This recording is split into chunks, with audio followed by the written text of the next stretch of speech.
Assalamualaikum warahmatullahi wabarakatuh. Sahabat Asti Media, kembali berjumpa. Tentu saja masih bersama Abi dan Umi, yang insya Allah kalau tidak ada halangan setiap setelah sholat subuh kita akan ngobrol santai keluarga ya.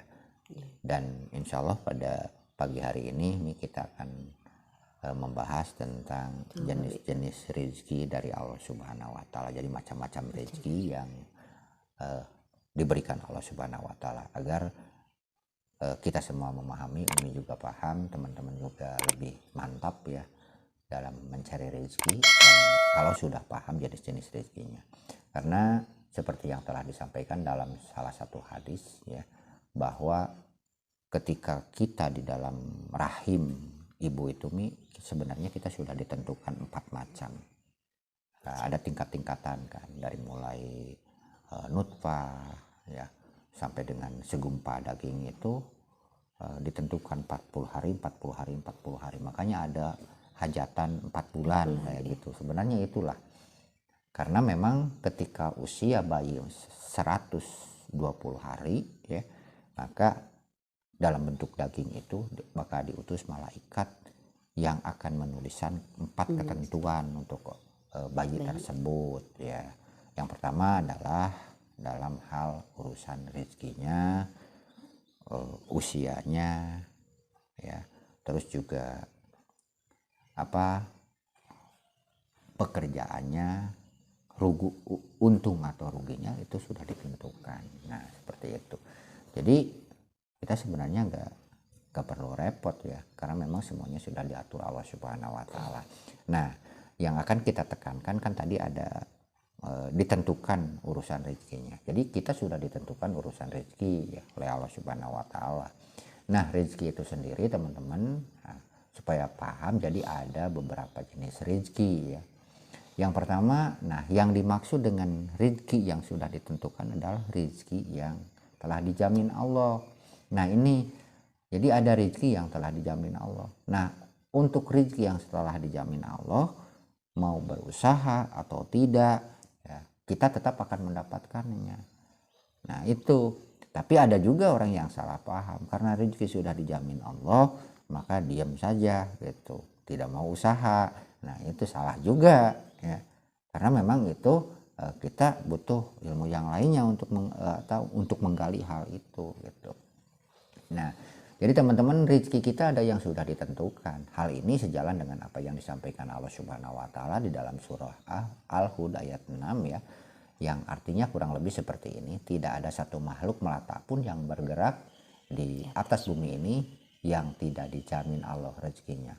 Contohnya seperti burung pergi dalam keadaan kosong, pulang perutnya sudah terisi.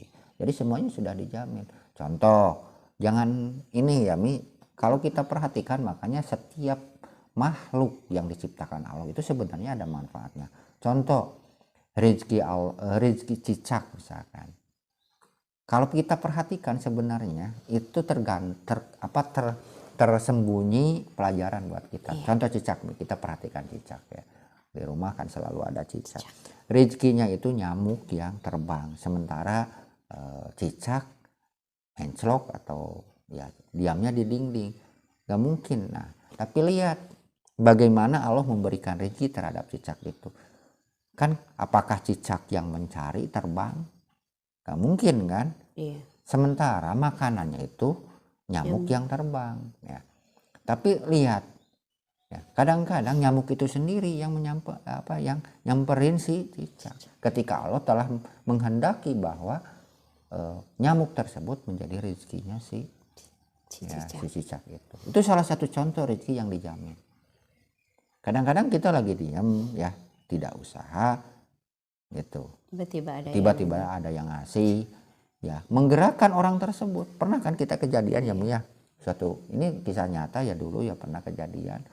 Bahkan kita sudah berusaha ya ke orang tua, ke ini, tapi tidak berhasil. Tiba-tiba kita hampir sudah putus asa ya. Hujan besar, malam lagi, datang orang yang ngirim kan, aneh kan sebenarnya. Nah seperti itu.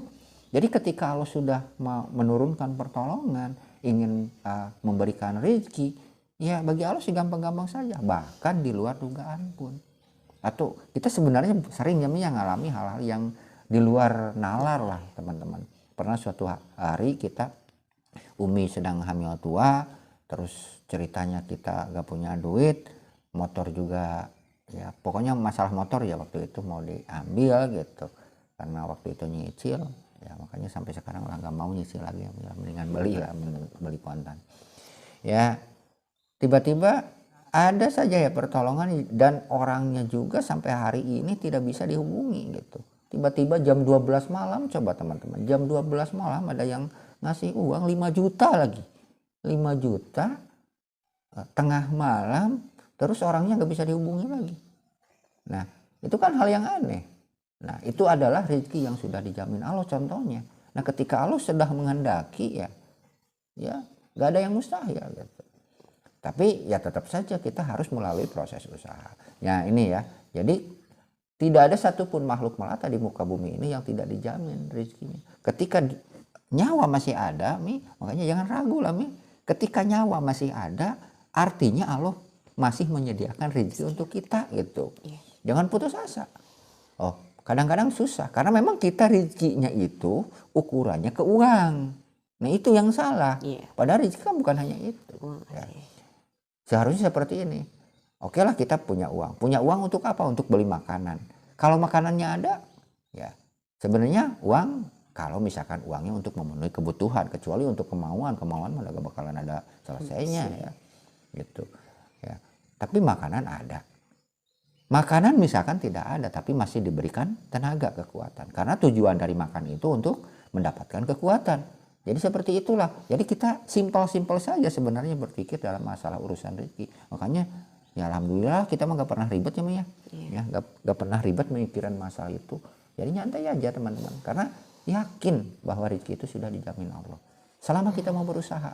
Nah itu jadi jenis rezeki yang pertama adalah yang dijamin Allah, yang telah dijamin.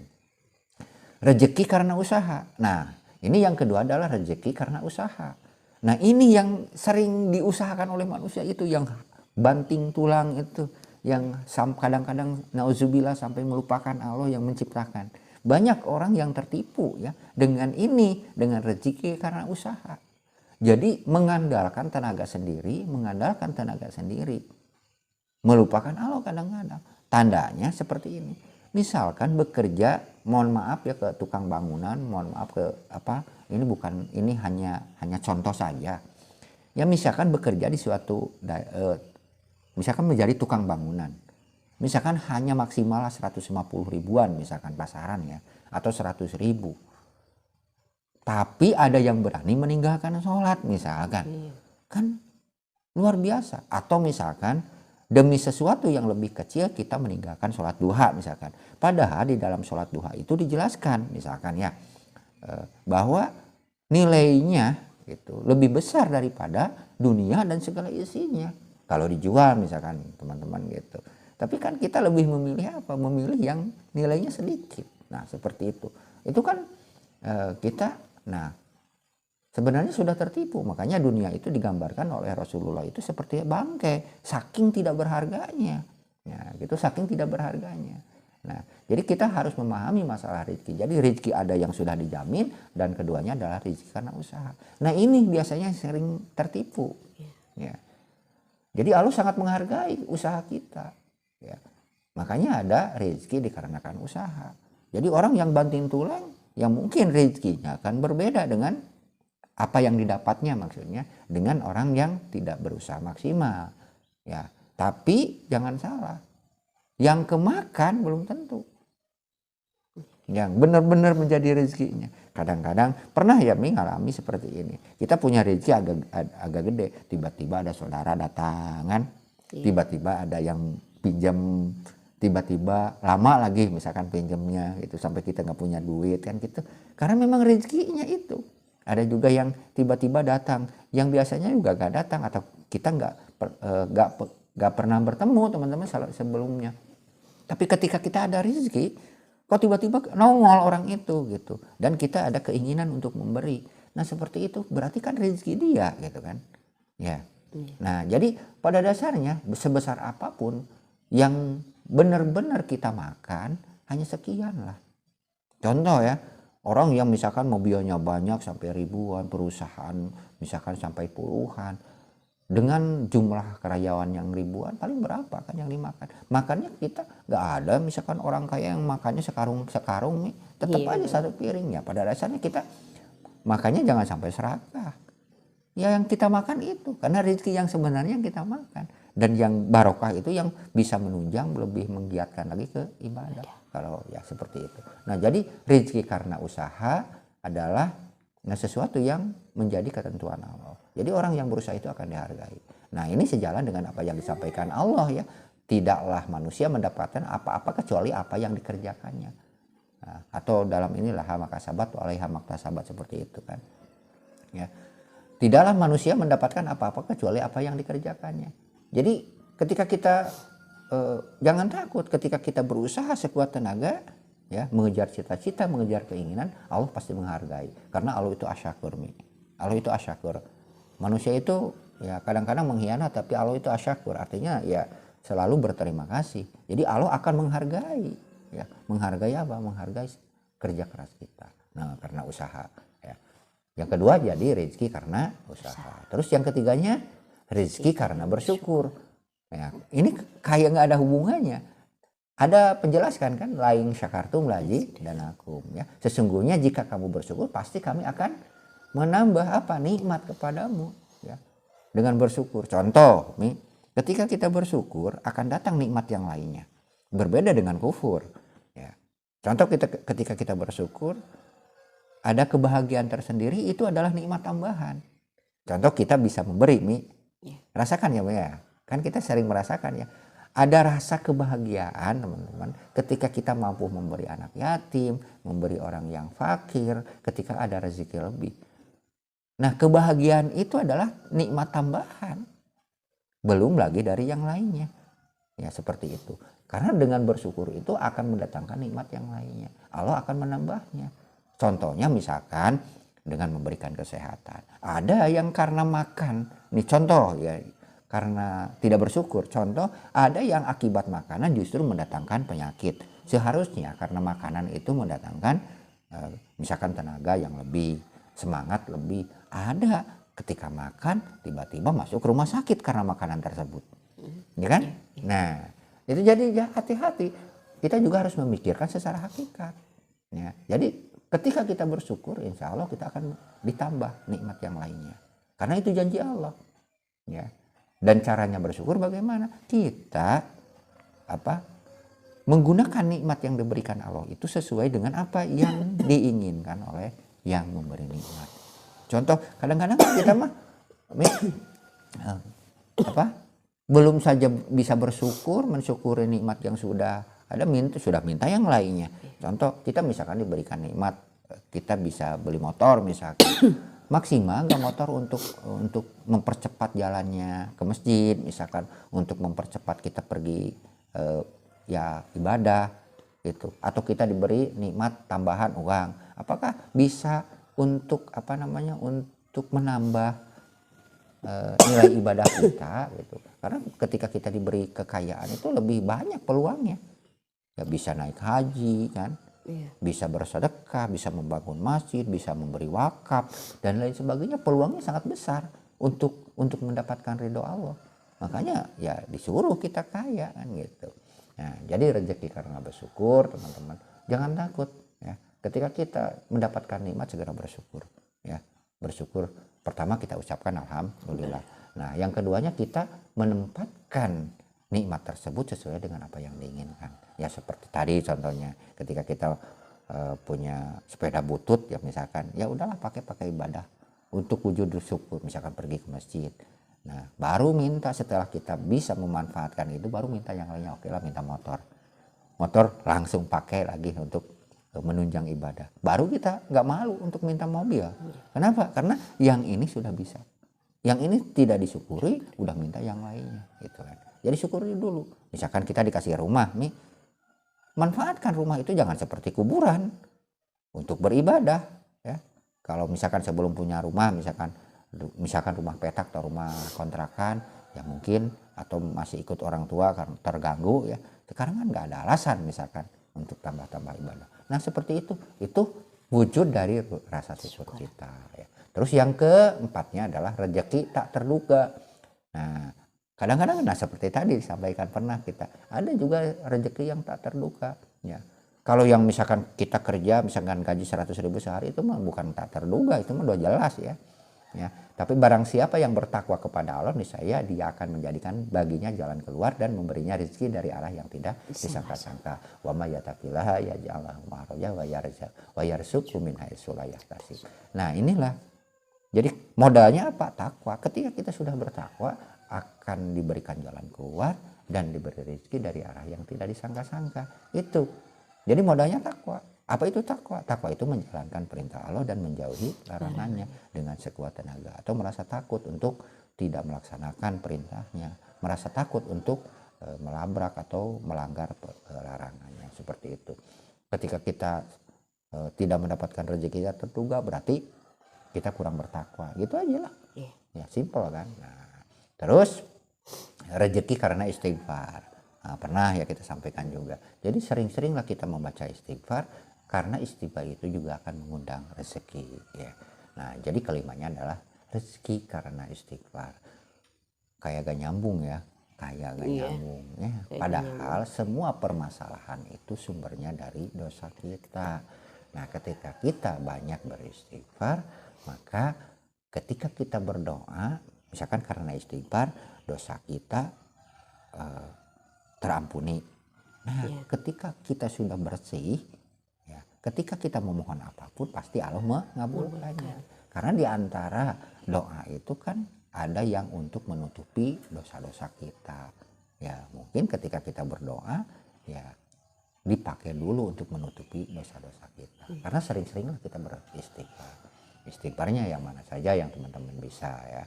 Nah terus yang keenamnya adalah rezeki karena menikah. Nah jangan takut yang jomblo-jomblo. Nikah itu bakal nambah rezeki. Contoh, nah, dulu ya sebelum nikah, Abi tuh lebih gede usaha Mi. Nah, Mi cerita ya. Ya jujur lah Abi itu pernah jadi bos, pernah kerja di mana gitu. Bahkan ya bukan sombong, teman-teman pernah jadi manajer juga ya, pimpinan suatu perusahaan. Tapi kok gak punya apa-apa gitu loh. Nah, tapi setelah menikah ya kok jadi kecil ya, tapi kok ada hasilnya. Karena jarang-jarang nih kalau misalkan lagi bujangan Abi itu memikirkan beli alat-alat dapur misalkan. Karena berpikirnya buat apa gitu. Kalau udah nikah kan ya minimal kita beli cowet lah. Ya kan, beli piring gitu kan. Karena apa? Karena kebutuhan. Jadi rezekinya itu ya belum lagi rezeki yang lainnya bertambah. Karena rezekinya jadi berdua. Tambah anak lagi, rezekinya jadi tambah lagi. Kan tadi juga di atas sudah dijelaskan, setiap makhluk melata di muka bumi ini sudah dijamin. Masa tambah anggota nggak ditambah karena ada jaminan. Jadi setelah menikah jangan takut punya anak ya. Kalau misalkan punya anak usahanya masih kecil justru akan menambah.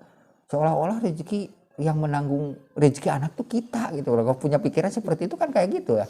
Bahwa rezeki anak itu kita yang nanggung, Allah yang tugas kita tuh ngajar, ngadidik ke anak gitu ya. Gitu. Masalah rezeki mah sudah diatur Allah, nyantai saja ya. Jangan berpikir wah anak banyak. Udahlah, jangan punya pikiran gimana itu. Makannya? Gimana makannya? Banyak ya cerita kayak gitu. Gimana makannya? Harusnya berpikir bagaimana cara mendidiknya. Kita mah nggak pernah ya bagaimana makannya, tapi takut nggak bisa mendidiknya gitu. Ya itu yang dibilang, karena punya keyakinan rezeki itu sudah diatur Allah, rezeki itu sudah ditanggung Allah.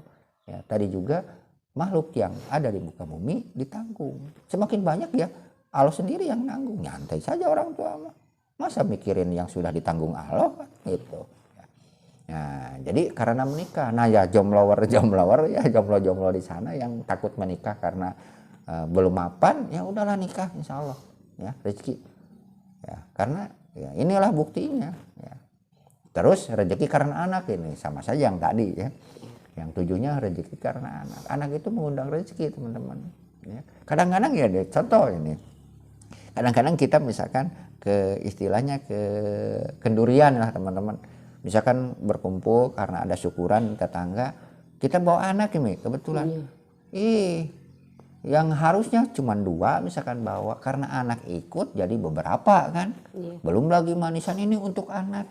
Terus lucunya lagi ketika ada tamu misalkan, terus ngasih ke kita masih kecil kan malu ya. Ini untuk anak. Nah, itu contoh lah, contoh kecil, itu contoh saja ya. Ya, itu supaya mudah ya dipahaminya. Ini untuk anak. Misalkan ngasih 10-20 kan malu lah kalau misalkan ngasih ke orang tuanya. Ini untuk anak. Nah, itu salah satu contoh rezeki. Jadi jangan takut. Anak itu membawa rezeki. Nah, yang terakhir adalah rezeki karena sedekah. Nah, sedekah juga mengundang rezeki ya. Kan logikanya mungkin misalkan 1 diambil 10, diambil 1 itu tinggal 9. Nah, hitungan matematika Allah tidak seperti itu. Karena janji Allah itu ketika kita mengeluarkan infak di jalan Allah, ya, sebagian rezeki kita di jalan Allah, maka Allah akan menggantinya. Seolah-olah kita menanam 1 biji, biji itu menjadi tumbuh 1 batang pohon dan menjadi 7 cabang. Setiap cabang itu berisi 100. Jadi seolah-olah 700, bahkan yudhoipu lima yasa. Ya, Allah itu akan melipat gandakan apa yang dikehendakinya. Itulah teman-teman ya yang bisa kita sampaikan. Kita simpulkan ya supaya ingat bahwa sumber rezeki dari Allah itu ada 8. Yang pertama rezeki yang telah dijamin. Kedua rezeki karena usaha. Ketiganya rezeki karena bersyukur. Keempatnya rezeki tak terduga. Kelima rezeki karena istighfar. Keenam rezeki karena menikah. 7 rezeki karena anak. Dan kedelapannya rezeki karena sedekah. Semoga apa yang disampaikan ini bermanfaat. Sampai jumpa di lain video dan jangan lupa dukungannya dengan cara subscribe, like, dan juga bantu saya. Wassalamualaikum warahmatullahi wabarakatuh.